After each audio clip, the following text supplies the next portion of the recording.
What's up everyone and welcome back to the MMA Talk. Today, let's get started with Jon Jones has finally opened up about why he chose Alex Pereira over Tom Aspinall, and his explanation has sparked massive debate in the MMA community. Speaking on a recent podcast with Jeff Wu, Jones revealed that he turned down a staggering $30 million offer to fight Aspinall, but according to him, the decision wasn't about money at all, it was about legacy, impact, and timing. Jones explained that unlike most fighters, he's no longer motivated purely by financial incentives. He believes many fighters would never reject that kind of payday, but his goals have shifted. At this stage of his career, he wants to be part of moments that will be remembered globally, not just fights that are exciting in the moment. That's why, for him, Alex Pereira makes far more sense as an opponent. Pereira's star power is undeniable, especially in Brazil, where he's considered an icon. Jones even pointed out how Pereira's simple catchphrases have become cultural sensations, describing him as someone with rare it factor. Jones also noted that stylistically, he views Pereira and Aspinall similarly. Although Aspinall is the larger man, Jones believes both fighters have noticeable gaps in their grappling, and he's confident that if he can take either of them to the ground, the outcome would be the same. He also hinted that Aspinall's earlier career setbacks still influence how he evaluates him. While Jones, at 23, was dominating the best in the world, he recalls Aspinall at a similar age being beaten by opponents who never became notable names. Perhaps the most striking revelation is Jones' insistence that the only reason he came out of retirement was the opportunity to compete on the historic UFC White House card. He emphasized that the opponent is secondary, what matters is being part of such a monumental event. But this raises an important question: will Dana White accommodate him? Dana is known for holding grudges, and Jones recently backed out of a fight he had already agreed to, which could complicate things. With so many fighters campaigning for a slot on the White House card, Jon Jones' fate now rests in Dana's hands. Will he honor Jones' legacy or make an example out of him? Fans are eagerly waiting to see how this unfolds. Before we jump into the next story, we have a small favor to ask. If you're enjoying the content, please give this video a like, subscribe to the channel, and tap the bell icon. It really helps us out, and ensures you'll never miss an update. Move on to another news. Paddy Pimblett and Ilia Topuria found themselves face to face once again, this time in Qatar, creating yet another tense moment between two rivals who have shared bad blood for years. In recent days, numerous fighters, including Arman Tsarukyan, Ilia Topuria, and Paddy Pimblett, have been staying at the same hotel ahead of UFC Qatar. This has created several unexpected interactions, including one earlier incident where Arman and Ilia almost crossed paths while entering and exiting elevators, leading to brief tension before security stepped in. Now, a new encounter between Pimblett and Topuria has surfaced. During the morning weigh-ins, footage captured by media members showed the two men meeting in a hallway. The interaction began relatively calmly, with Paddy greeting Ilia, asking him, "What's happening? Everything all right?" However, the mood quickly shifted as Topuria responded with a dismissive remark aimed directly at Paddy. Pimblett, refusing to escalate the situation, replied by telling Ilia to calm down.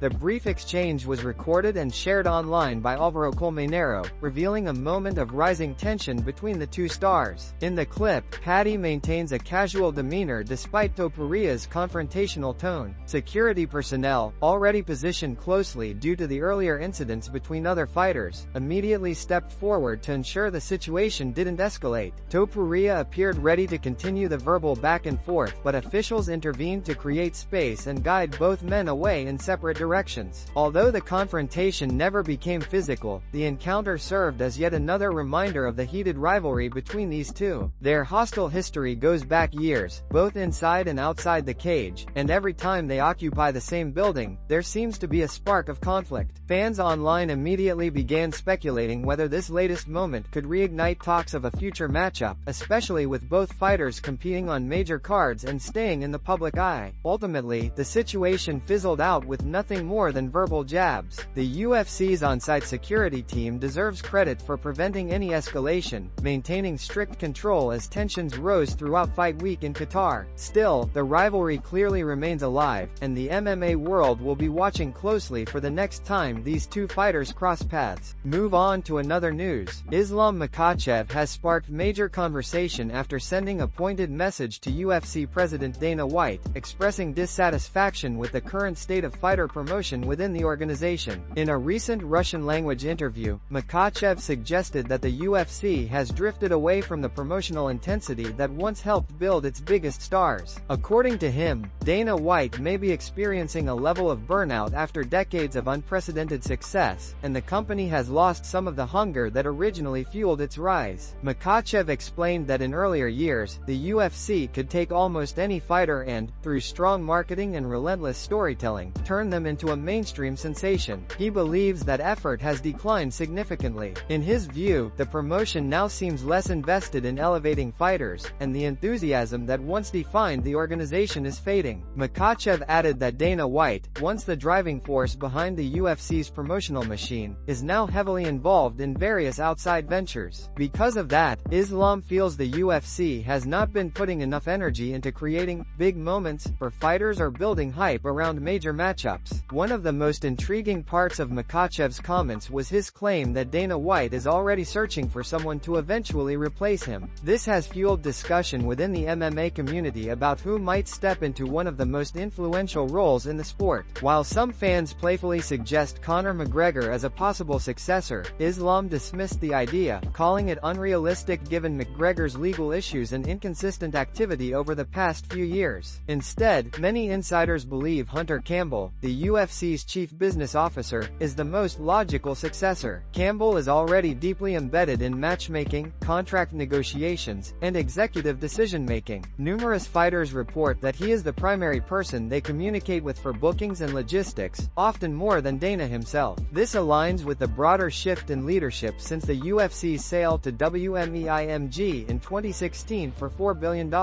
At the time, keeping Dana White as president was part of the purchase agreement. However, under TKO Group Holdings, formed after the UFC's merger with WWE, that obligation no longer exists. According to Makhachev, Dana White's grip on power is not as firm as it once was, and TKO may be preparing for a future where he transitions out. Whether this will benefit or hurt the UFC's promotional ability remains to be seen, but Islam's comments have certainly reignited debate among fans and analysts about the organization's direction. Move on to another news. Conor McGregor has once again shaken the MMA world, this time by unexpectedly deactivating his social media accounts, an extremely rare move for one of the most active and outspoken personalities in combat sports. Fans quickly noticed that McGregor's Instagram, which had over 47 million followers, suddenly disappeared without warning. Given McGregor's long history of using social media to promote fights, tease comebacks, spark rivalries, and stay in the public spotlight, this abrupt disappearance has fueled widespread speculation about what it means for his future. According to early reports, McGregor's decision appears to be part of a renewed focus on his long-awaited return to the octagon. Over the past year, questions have surrounded his commitment, conditioning, and timeline as he recovered from his devastating leg injury in 2021. Many fans and analysts had grown skeptical, believing he might never fight again, especially as he spent more time promoting business ventures and making sporadic public appearances than he did training. However, deactivating social media is being viewed as a possible sign that the former two-division champion is taking this comeback more seriously than anyone expected. Historically, McGregor thrives on attention and global conversation, so stepping away from the spotlight suggests he may be entering a disciplined, closed-off training phase. Several fighters, including champions like Khabib Nurmagomedov and Georges St. Pierre, have done something similar before major returns, isolating themselves to prepare without distraction. The move has also left fans curious about what McGregor might be planning behind the scenes. Is he preparing for a fight announcement? Is he returning to full training camp? Or is this simply a temporary break to reset mentally? At the same time, his disappearance from Instagram has raised concerns about whether something triggered the deactivation: stress, frustration with negotiations, or internal conflicts with the UFC. McGregor has recently expressed dissatisfaction with delays, changing opponents, and the lack of clear timelines from the promotion. Cutting off social media could be his way of stepping back from the noise. Regardless of the motive, one thing is certain: whenever Conor McGregor makes a move, the world notices. His social media blackout has already become a headline, and it will only intensify anticipation for his next step. Whether this marks the beginning of a serious comeback or simply another unpredictable chapter in McGregor's career remains to be seen, but the MMA community will be watching closely. Move on to another news. news. Khamzat Chimaev has shared unfortunate news regarding his health, confirming that fans will not see him return to the octagon until after Ramadan next year. Following his dominant performance over Dricus du Plessis in August, Chimaev had expressed interest in making a quick turnaround. Many expected him to headline another major card before the end of the year. However, those plans have now been pushed back due to medical issues that require attention. In a recent conversation with Adam Zubair, Chimaev revealed that he is dealing with a foot injury that requires a minor surgical procedure. While he emphasized that the operation is small, it will still force him to step away from training temporarily. Chimaev explained that he needs several weeks to allow the wound to heal properly before returning to a full training camp. Because of this timeline, the earliest he can realistically compete again will be sometime after Ramadan, which ends around mid-March. Chimaev stated, "My return will be after Ramadan. Right now, I need a small operation on my foot. I'll rest for a couple of weeks, let the wound heal, and then start preparing again. Whoever they give me after that, I'll fight." His comments confirm that while he remains eager to compete, he will not rush the healing process. This delay adds another layer of uncertainty to the middleweight division, which has been rapidly evolving with new contenders emerging. Fans were hopeful Chimaev would return soon to continue his push toward a title shot, but the division will now move forward in his absence. When he does return, however, he is expected to be thrown directly into top-tier competition. During the interview, Chimaev was also asked about potential altercations between Arman Tsarukyan and Ilia Topuria in Qatar, given the rising tensions between several fighters staying in the same hotel. Interestingly, Chimaev said he would allow Tsarukyan and Topuria to settle their issues one-on-one if something were to break out. However, he warned that if anyone else tried to jump in, he would not hesitate to intervene, stating, "If something happens, they can fight each other. We will deal with anyone who tries to get involved." Chimaev's update sheds light on his current situation, and although fans may be disappointed by the delay, his return after Ramadan promises renewed excitement in the middleweight division. Move on to another news. The debate surrounding Islam Makhachev's toughest potential opponent continues to intensify, and one name is beginning to stand out more than any other: Ilia Topuria. While many fans believe Shavkat Rakhmonov, with his size, strength, and elite grappling, could present the most serious threat to Islam's dominance, others argue that Topuria's explosive striking and unique physical attributes make him the more dangerous matchup. One person firmly in the Topuria camp is former interim welterweight champion Colby Covington, who recently shared his views during an interview with Helen Yee. Covington explained that in his opinion, Ilia Topuria is the fighter who poses the most significant challenge to Makhachev's reign. He emphasized that Topuria's compact frame and low center of gravity could make it extremely difficult for Islam to implement his signature wrestling and top control. Because Topuria is shorter than most of the opponents Makhachev has faced, Covington believes Islam would struggle to take him down cleanly and, more importantly, hold him down for extended periods. According to Covington, Topuria's jiu-jitsu is underrated and would allow him to repeatedly scramble back to his feet. Combined with his devastating knockout power, Covington argues that Topuria offers a skill set Islam has not yet encountered in any previous challenger. "Everybody wants to see the Topuria fight," Covington said. "Whether it's at lightweight or welterweight, that fight needs to happen. Ilia would be the toughest test because he's so hard to control and he hits harder than almost anybody in the UFC." Covington went on to praise Topuria's finishing ability, calling him one of the biggest power punchers in the promotion's history. He expressed interest in seeing whether Topuria could land clean on Makhachev and potentially shock the world by handing the lightweight champion his first defeat in years. On the other side of the conversation, Shavkat Rakhmonov still looms as a formidable threat due to his size, grappling pedigree, and well-rounded skill set. However, Covington remains convinced that stylistically, Topuria is the fighter who would push Makhachev to his limits. As debates continue across the MMA community, one thing is clear: both Topuria and Rakhmonov represent compelling matchups for Islam Makhachev's legacy, and fans are eager to see how these potential super fights unfold in the coming years. Move on to another news. Daniel Cormier has weighed in on one of the biggest debates in MMA today, who represents the toughest possible matchup for Islam Makhachev. While many fans point toward Ilia Topuria because of his power and compact build, Cormier believes the true challenge lies elsewhere. According to the former two-division UFC champion, Shavkat Rakhmonov is the fighter who poses the most serious threat to Islam's reign.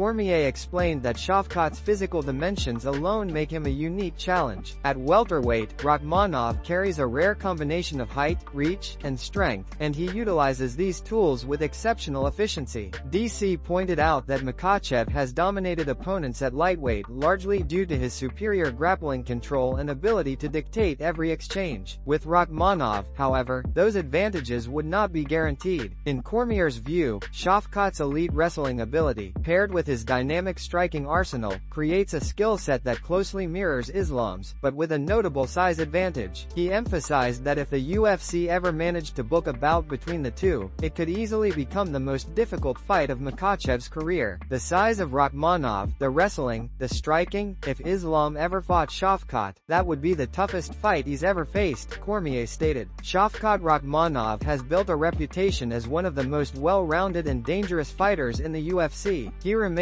undefeated, finishing every opponent he has faced, showcasing both submission and knockout power. His composure, strategic patience, and ability to seamlessly transition between striking and grappling make him a nightmare matchup for almost anyone, including Islam. Cormier's comments reignited the ongoing debate among fans, who truly is Islam Makhachev's hardest potential opponent. While some argue that Topuria's explosiveness could expose vulnerabilities, others agree with DC that Shavkat's size and technical balance present a far more daunting challenge. As Makhachev continues to dominate at lightweight and hints at moving up, these discussions grow increasingly relevant. Whether the fight ever materializes remains uncertain, but one thing is clear: a showdown between Islam Makhachev and Shavkat Rakhmonov would be one of the most highly anticipated matchups in modern UFC history.